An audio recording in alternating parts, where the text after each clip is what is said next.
my friend, it's Pat Sloan here. We are on day 4 of the wiener dog sew along. So I was like, I gotta stand back here because he takes, I guess I could have pulled him all the way down, but anyways, there he is. There he is in all of his glory. Oh my goodness. Okay, so today what I've got is these 2 rows to sew, and as I was sewing this row together, these strip units, I was thinking about a couple things that I do in order to keep strip units straight so they don't sort of start curving. These are actually short, very short strip units. Short meaning each strip is not very long, which is good because that means there's less chance of that wave. I mean, a lot of you have done long strip sets, whether you did long strip sets and then subcut them for a project, and that it tends to, you can tend to get a wave where you start out, your seam allowance gets off.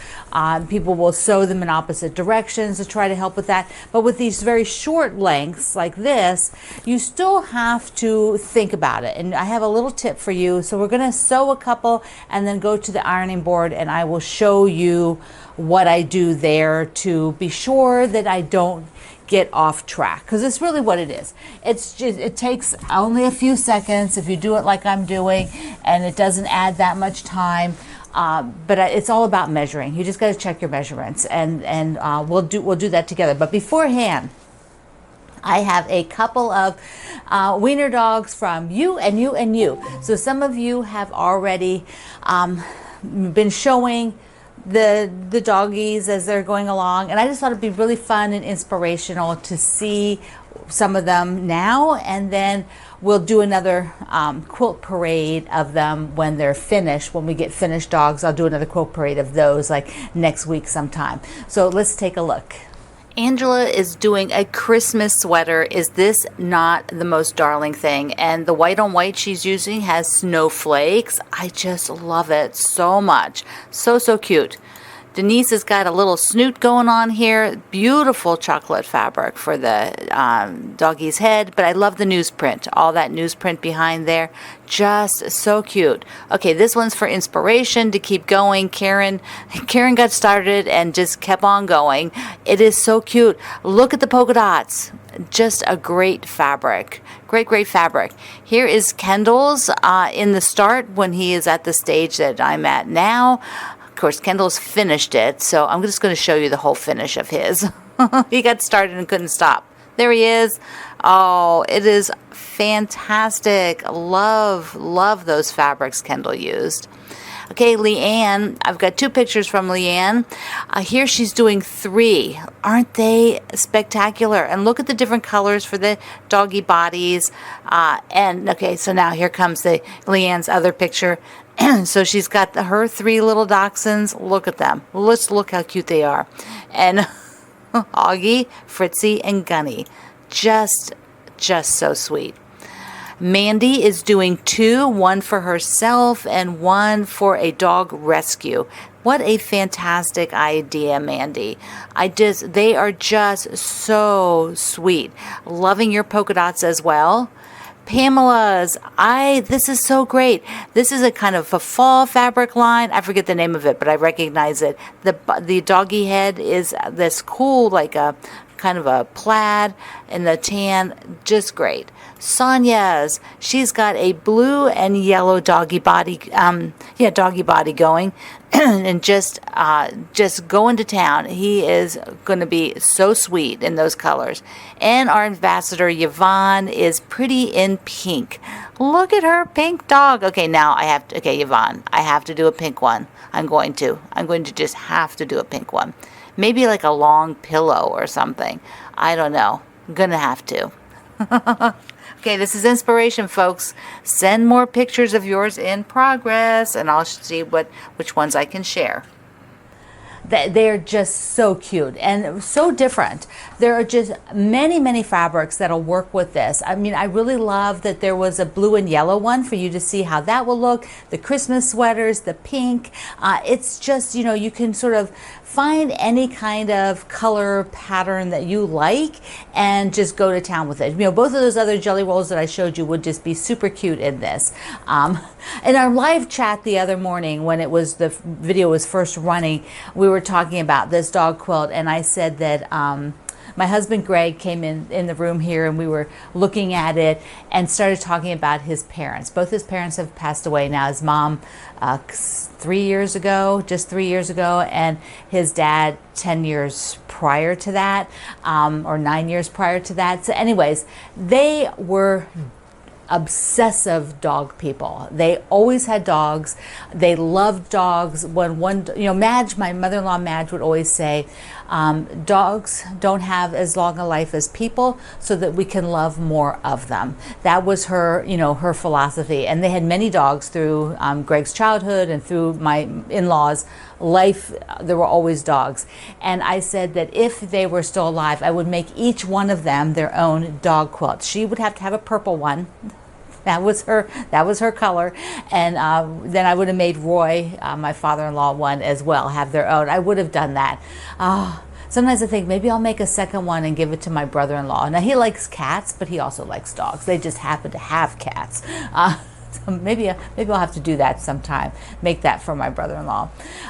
But it was just a really nice memory, and that's one of the sort of powerful things about our quilts. You just never know when something is just going to like spin and trigger this really great memory of people that you know, incidences happen, things that you might want to do for somebody. This particular one I'm going to go ahead and finish to give to the to charity, and then if I decide someday to do one for my brother-in-law, I will. Okay, I have to sew some strips, and I will just, let me get those organized down here, and then I'll point the camera down, we'll sew some, and then go to the ironing board. So the first thing I do is I don't take that whole strip and put it down by the sewing machine. I am just going to do a few of them, taking them, two at a time. You could use some sort of design board to walk them over here, but I figured I can pick up 2 in each hand, left, right, lay them down, left, right, so I'm not getting them disorganized. And then maybe I would do one more. So I'll do one more, and that's it. I'm not going to, I do the next section after this one. I just find it is a little bit easier to control than bringing them all down at once. I don't get them mixed up for direction if there's any directional kind of issues. Okay, the other thing, let me just show you. Okay, here we go. So they are lined up. This is the left side over to the right, where the rest of this will be added on here. Now, the other thing that all of you know who have ever used a jelly roll, that you've purchased, a purchased jelly roll, which from the fabric manufacturers, are that they have pinked edges. And so you will see here, see the edge? The edge isn't straight. You generally measure from the outer point of the pinking to edge, from the outer side. But if you want, you can check your own jelly roll and just be sure that's accurate for yours. Sometimes the pinking is fairly narrow. Sometimes you might find them that they're a little bit more in depth, a little bit bigger. It just depends on what manufacturing plant that they're having these done at. What method. Okay, so I am just going to sew 2 at a time, taking them and chain piecing 2 at a time. And then I do have to keep pretty on top of things, that if I want to be sure the order doesn't get messed up, because I don't want. Okay, let me just turn the light off on this. Whoops, wrong button. Okay, there we go, light off there. So now you can at least see a little bit of what I'm sewing. This is just regular piecing, but I thought I'd talk about it while I'm piecing. There we go. So I will line up, and I'm using a 1/4 inch foot on my Baby Lock Solaris that has a guide on the edge, and I kind of like the guide. I also keep watch of the 1/4 inch mark on the bed of the machine, and what I'll do is do twosies do this all the way through, taking 2 at a time, and being sure I pick up like the left and right, and then put, so I don't get them out of order, and then stack them. And one of the things I think with strips is that it's easy to it's mindless sewing, so we start thinking about other things. Oh nice, my thread is my bobbin sensor says your bobbin's almost out. I think I can get to the end. Let me look in there. Yeah, I can get to the end. Okay, there we go. So it's kind of mindless sewing. So one of the problems is that you might veer a little bit. You might start a little bit thick, maybe end a little bit narrow. So because we're just sort of mindlessly sewing, you need to keep track, really kind of focus, and then we're going to measure. Measuring is your friend. And so that is, we have 2, so I can do the demo. Now, when they did this chain, this was the first one. This was the second. So I want to stack them properly. The first one is on the bottom for me. That's just how I think, so that when I am pressing them, they'll be pressed, and then this top one will now be the bottom to come and kind of lay them back out. However your brain works to go through that process. All right, let's go to the iron. I'm using my wool mat and my Aliso iron. What I have, and also a ruler, because we want to just measure that we are doing our seam allowances correctly, since we're doing so many of these. This is where you introduce errors, is that if you've not sewn these strips well, like gotten a little bit off, it eventually grows and your piece will be too long or possibly too short, depending on what you're doing. I like to warm up the seam first. I think that warms the fibers so that when I press it over, it is nice and flat. And so then I will press, and you could press to the dark, press to the light. You're matching nothing on this quilt. The sashings don't have any seams, so you don't have to really worry about anything. So now I just kept this here, and I need it to be 4.5 because they're 2.5 inch strips. So a 2-inch strip, a 2-inch strip, and then a 1/4 inch seam allowance, 1/4 inch seam allowance equals 4.5. So these 2 units are 4.5. And I do this. It takes you just a second. You press it open, and then you just plop the ruler on top to be sure that you're staying on track and that you didn't, all of a sudden veer off into the Badlands.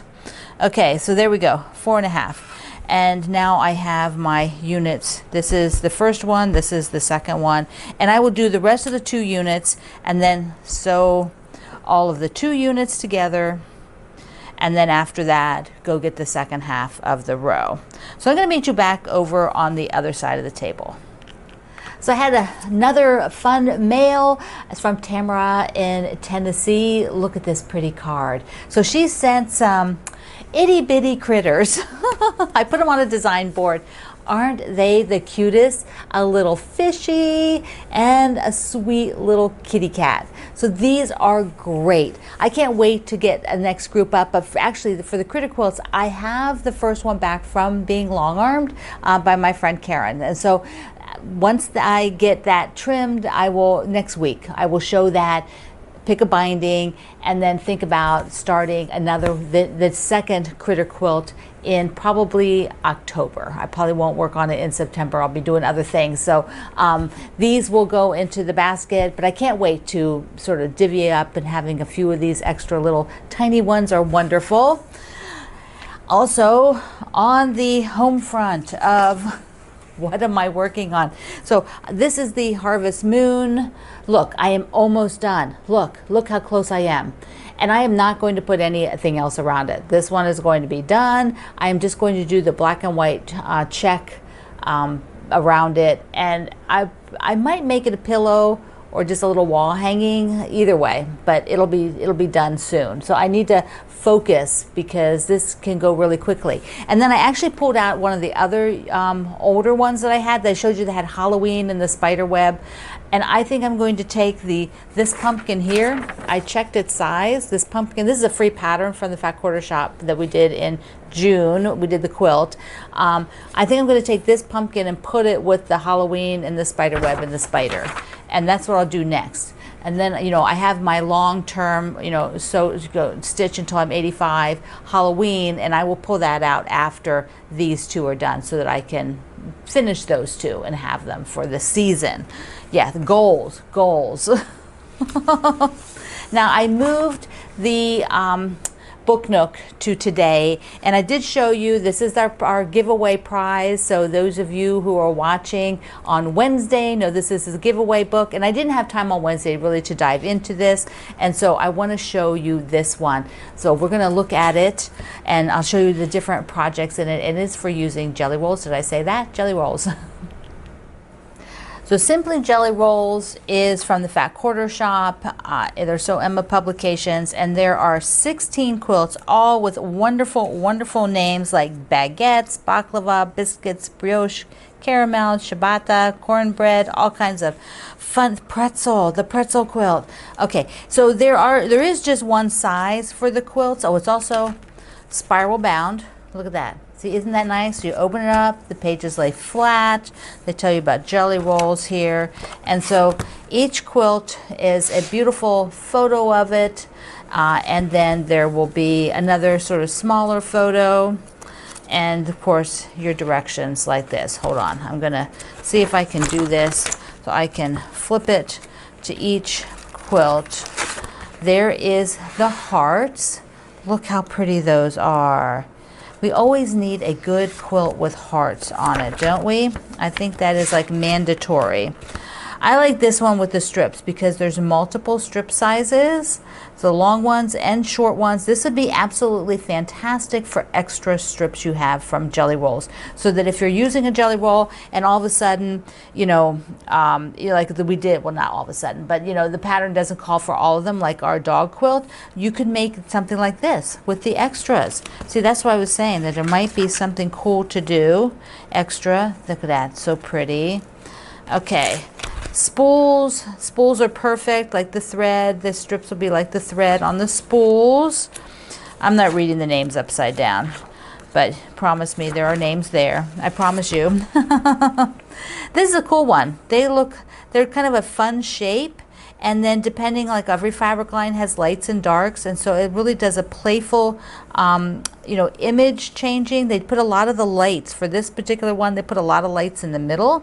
So that is super fun. I really like that one. And there's lots of nice close-ups. Here's like a block that looks like a flower. See? Well, it is a flower, I guess. Look at that. The stems, all done with your jelly rolls. Isn't that cool? That is so cool. I like that one a lot. There you can see it better in the graphics. I like that one a lot. Here's a nice little kind of checkerboard with the strips, the scrappy strips used as sashing. Look at that. These are all so good. They do a fabulous job with their directions. Here's another one where the unit is super scrappy with squares. So this could be converted into those of you saving 2.5-inch squares like I am. This would be a perfect one for that. And beautiful stars. Look at those. So gorgeous and really fun. Now this particular fabric line they used was like pinks and grays and reds, so it was a limited color palette. Would look really different if you had multiple colors, like a fabric line that had a lot of different colors in it. That would be super pretty. Okay, whoop, let me get the right page. Here we go. This one, what's this one called? Eclair. I like that one too. That's got a really cool block. Let me show you the graphics part of it so you can see. There you go. See that? That is a really cool block. They're little 9 patches and then other strips.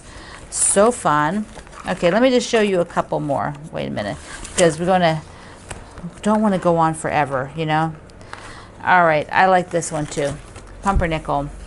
It's got like an alternate design going on between the center here, see that center, and then the darker. They kept all the, a lot of the darker for this part here, and then that swirling. So the block is, let me just show you the graphics on that one. Here you go. So there you go. Isn't that neat? I think this is one of my favorites in here. It's just got a really great secondary pattern that happens. So I have the Quilt Alliance info for this month too. Andrea Tsang Jackson is the Quilt Alliance month number, what are we on? 6. Month number 6 for the Quilt Alliance birthday. You do have to be a member of the Quilt Alliance to be receiving the blocks, but I have a link in the description box. You can go over and check out Andrea's website. Her block is what's in the picture here, and you can see the previous blocks that have been given, including mine. And the Quilt Alliance is just a fabulous organization that documents the stories of people's quilts. So you can check that out. Andrea, please go visit her website. She is amazing.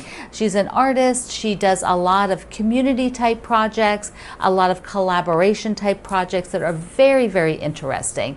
I really have loved following her work. So I hope you will too. Okay, I need to sew one more row and we'll look at it on the other side. Here we go. Got it all done.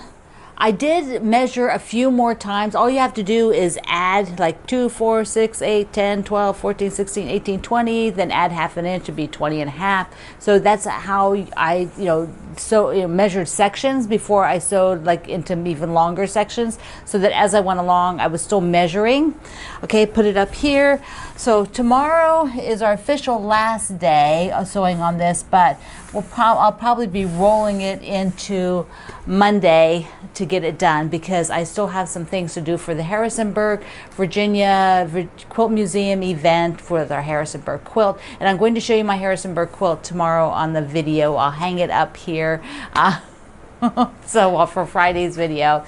But look how he is come. I think it's a she. It's a girl. I think it's a girl dog. I had a girl dog and a boy dog. The dogs I had. My lab was a girl, Brandy, and the boy, Ted. Ted was my mutt. He was my baby. He was a little baby. Okay, I will be sewing that one, and we will be back here tomorrow. So don't forget, though, to go enter my giveaway. I gave you that yesterday. Link is in the description box below before this book and the Jolly Bar. So I love you. Mwah. Thank you for being here in the Sloan Zone. I will see you online.